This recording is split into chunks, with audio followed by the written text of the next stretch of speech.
جب حضرت سلیمان علیہ السلام کا عظیم لشکر وادی نملا میں پہنچا تو چونٹیوں کا کون سا واقعہ پیش آیا؟ عظیم سلیمانی لشکر سے یہ مخلوق کیوں ڈر کر بھاگی؟ اور قرآن مجید کا اس واقعہ سے جدید سائنس کا کیا تعلق ہے؟ اس ویڈیو میں ہم آپ کو حضرت سلیمان علیہ السلام اور چونٹی کا واقعہ بتائیں گے۔ حضرت سلیمان علیہ السلام اللہ کے نیک بندے اور قوم کے بادشاہ تھے جو حضرت داؤد علیہ السلام کے چھوٹے بیٹے تھے۔ آپ 965 قبل مسیح میں حضرت داؤد کے جانشین ہوئے، تقریباً 60 سال فرما روا رہے۔ اللہ نے اپنے برگزیدہ پیغمبر سلیمان علیہ السلام کو علم منطق الطیر یعنی پرندوں سے باتیں کرنے کا علم عطا فرمایا تھا، بلکہ آپ پرندوں ہی نہیں چرندوں، درندوں اور کیڑے مکوڑے اور تمام مخلوق کی زبان سمجھتے تھے اور ان سے انہی کی زبان میں باتیں کیا کرتے تھے۔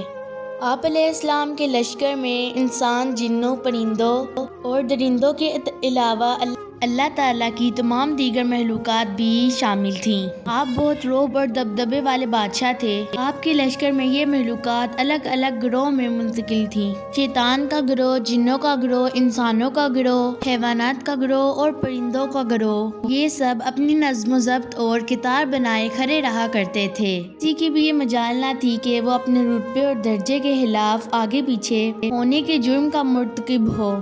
سب کی جگہ موجود تھی اور اگر کوئی موجود نہ ہوتا تو آپ کو فوراً خبر ہو جایا کرتی۔ اللہ تبارک تعالیٰ نے قرآن مجید میں حضرت سلیمان علیہ السلام کا ایک بے مثال واقعہ پیش کیا ہے، جس کے مطابق ایک دفعہ حضرت سلیمان علیہ السلام جنوں انس کے عظیم و شان لشکر کو کہیں پر تشریف لے جا رہے تھے۔ بعض روایتوں کے مطابق حضرت سلیمان علیہ السلام نے دراصل علاقے پر لشکر کشی کی تھی، لیکن اس کی تفصیل نہیں ملتی۔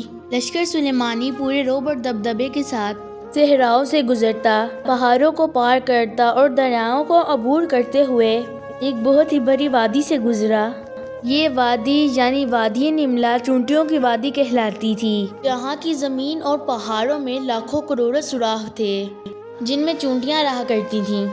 نملا کی یہ وادی اسطلان کے قریب تھی، جبکہ ابن بطوطہ نے لکھا کہ یہ وادی صبرون اور اسطلان کے درمیان تھی، جبکہ بعض مفسرین اسے ملک شام میں بتاتے ہیں۔ بہرحال لشکر سلیمانی کا اس وادی سے گزر ہوا۔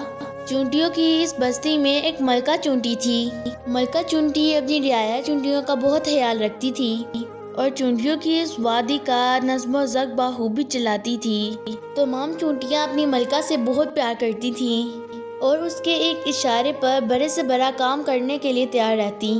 اس وقت ملکہ چونٹی بہت سی دیگر چونٹیوں کے ساتھ وادی میں گھوم رہی تھی۔ اچانک اسے زمین میں عجیب سی دھمک محسوس ہوئی۔ وہ چونک کر رک گئی اور زمین سے آتی آواز کو غور سے سننے لگی۔ ملکہ چونٹی بولی، لگتا ہے کوئی بہت بڑی سی فوج ہماری وادی کی طرف آ رہی ہے۔ یہ ضرور حضرت سلیمان علیہ السلام کا لشکر ہے۔ دیگر چونٹیوں نے بھی اس کی بات سے اتفاق کیا۔ کچھ ہی دیر میں اسی جانب سے دھول کے بادل اٹھائی دینے لگے۔ جلد ہی فوج قریب آ پہنچی۔ حضرت سلیمان علیہ السلام اپنے تخت پر سوار اپنی فوج کے ساتھ آ رہے تھے۔ چونٹیوں کی ملکہ نے چیخ کر کہا، حضرت سلیمان علیہ السلام کی فوج قریب آ رہی ہے۔ میں حکم دیتی ہوں تمام چونٹیاں اپنے بھیلوں میں چلی جائیں۔ سلیمان ہمیں کوئی نقصان پہنچانے نہیں آ رہے، مگر انہیں کیا معلوم کہ ہماری کثیر تعداد اس وادی میں موجود ہے اور زمین پر رینگ رہی ہے، لہٰذا لشکر ہمیں بے خبری میں کچل نہ ڈالے۔ حضرت سلیمان علیہ السلام اس وقت 3 یا 4 میل کی دوری پر موجود تھے، لیکن آپ علیہ السلام تک ملکہ چونٹی کی آواز پہنچ گئی۔ آپ اس کی بات سن کر مسکرانے لگے۔ اب ملکہ چونٹی کی سمجھداری پر اور اپنی رعایا کے خیال رکھنے پر اس کی تعریف کرتے ہوئے فرمایا کہ بے شک ایک بادشاہ کو اپنی رعایا کی حفاظت کا اسی طرح خیال رکھنا چاہیے جس طرح یہ ملکہ چونٹی نے کیا ہے۔ واقعے میں ہمارے لیے بے شمار نصیحتیں اور ہدایت موجود ہیں، لیکن اس واقعے کا جدید سائنس کی کڑیوں کو جوڑتا ہے۔ دراصل حیوانات، خاص کر حشرات الارض کی دنیا کے بارے میں سائنس ایک لمبے وقت تک کچھ نہیں جانتی تھی۔ آج بھی جدید ترقی کے باوجود ہم مکمل طور پر آگاہ نہیں ہیں۔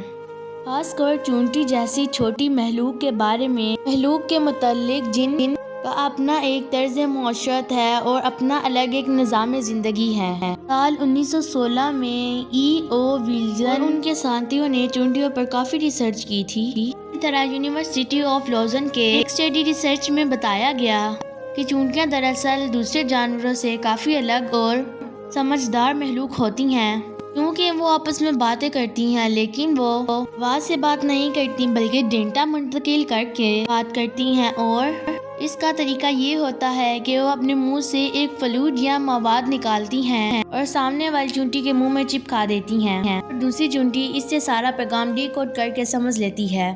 یہ اکثر چونٹیاں رک کر ایک چونٹی سے دوسرے چونٹی کے منہ میں مواد لگا کر آگے چلی جاتی ہیں۔ دراصل یہ وہ عمل ہوتا ہے جس میں ڈیٹا منتقل ہو رہا ہوتا ہے۔ آج سائنس چونٹیوں کے جس بولی اور ڈیٹا ٹرانسفر پر زوروں سے ریسرچ کر رہی ہے اور حیرت زدہ ہے، وہی قرآن مجید نے 1400 سال پہلے سلیمان علیہ السلام کے اس واقعے کے ضمن میں یہ واضح کر دیا تھا کہ یہ مخلوق بولتی اور سمجھتی بھی ہے، لیکن اس زمانے میں ان واقعات کو محض قصے اور افسانے قرار دیا گیا تھا، جسے آج سائنس ماننے اور سننے پر مجبور ہے۔ تاریخ گواہ ہے کہ جنہوں نے قرآن مجید پر غور کیا، انہوں نے درختوں کے نیچے بیٹھ کر نہ صرف زمین کا حجم بتایا بلکہ یہ بھی بتا دیا کہ انسان پرندوں کی طرح پرواز کر سکتا ہے، یعنی ہوا میں اڑ سکتا ہے۔ اگر ہم قرآن مجید میں غور و فکر کریں تو آج بھی ایسی ایجادات کر سکتے ہیں، نسل انسانی حیران رہ جائے۔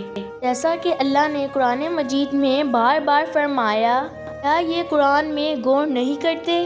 کیا یہ عقل نہیں رکھتے؟ اس میں عقل والوں کے لیے بہت سی نشانیاں ہیں۔